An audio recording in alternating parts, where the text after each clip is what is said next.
Kabi-kabilang landslide ang naitala sa Baguio City dahil sa mga pag-ulan na nagpalambot ng lupa. 6 na pamilyang kabilang sa mga naperwisyo. Live mula sa Baguio, may unang balita si EJ Gomez. EJ. Iga, naging maulan ang buong biyahe namin mula dyan sa Quezon City patungo rito sa Baguio City. At dito nga sa Barangay Luwakan, Apugan, may nangyaring pagguho ng lupa dito sa ginagawa nga slow protection project ng DPWH. 6 na pamilya ang apektado at inilikas sa ligtas na lugar. Sa kasagsagan ng pag-ulan na nararanasan sa Baguio City nitong mga nakaraang araw, gumuho ang lupa sa isang private construction site na ito sa Barangay Luwakan proper. Nasira ang 2 employee quarters.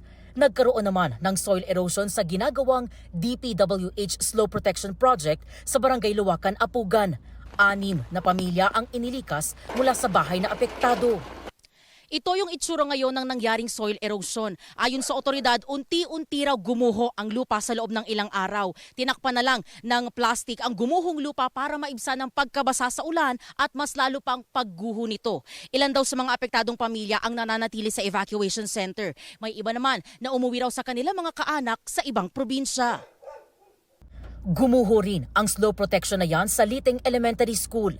Naantala naman at daloy ng mga sasakyan sa Camp 7 nang gumuho at humambalang ang lupa at ilang tanim na kawayan.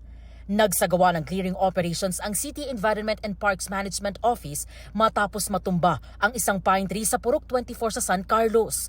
Natumba rin ang ilang puno sa Purok 6 sa Irisan, kabilang ang isang pine tree na sumandal pa sa mga linya ng kuryente. Mas pinaigting naman ng Baguio City LGU ang pangongolekta ng mga basura sa mga barangay, lalo na sa City Public Market. 3:00 ng madaling araw kanina, nadatnan naming isinasakay sa garbage truck ang tambak ng mga basura para di raw magbara ang mga ito sa waterways at maiwasan ang pagbaha. Igan, itong kinatatayuan namin kung saan nga nangyari itong soil erosion o pagguho ng lupa ay malayo sa main road, no? O doon sa kalsada na dinadaanan na ng mga sasakyan. Kailangan pang mag-akyat baba sa mga matitirik na daanan. At along the way, no, nakita natin yung ilang mga bahay at kapansin-pansin na yung mga bahay na yun, yung lupa sa ilalim o sa gilid ng mga bahay ay talagang maputik dahil nga yan sa nararanasan na pag-uulan. Sa mga puntong ito, no, tumila naman na yung ulan at maputik pa rin, pero yung temperatura ay nasa 18 degrees Celsius.